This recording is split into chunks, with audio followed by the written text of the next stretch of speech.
Big boss ഇപ്രാവശ്യം എന്ത് പാവം കണ്ടസ്റ്റൻസ് ആണ് വന്നിരിക്കുന്നത്.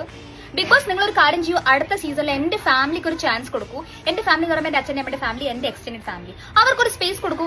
അവരെ പോലെ ഡ്രാമ ആൻഡ് എന്റർടൈൻമെന്റ് ചെയ്യുന്ന വേറെ ആരും ഈ ലോകത്തില്ല.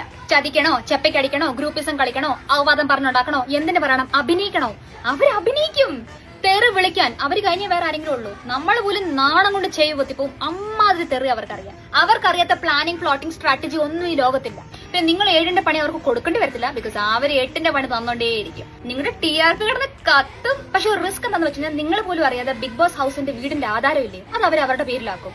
പിന്നെ അടുത്ത സീസണിൽ നിങ്ങളെ വീട് കാണത്തില്ല, നിങ്ങളെ അവിടെ നിന്ന് ഇറക്കി വിടുകയും ചെയ്യും. സോ ആ റിസ്ക് എടുക്കാൻ തയ്യാറാണെങ്കിൽ Big Boss please try. Okay. പിന്നെ അതുപോലെ എന്നെ പോലെ വേറെ കുറെ പേരുടെ ഫാമിലി ഇങ്ങനെയാണ്, മനസ്സിലായി. അപ്പൊ നമുക്കൊരു ഇന്റർ ഫാമിലി ബിഗ് ബോസ് ആണ് നമുക്ക് വേണ്ടത്. ആരുടെ ഒരു ചേഞ്ച് ആഗ്രഹിക്കാത്തത്?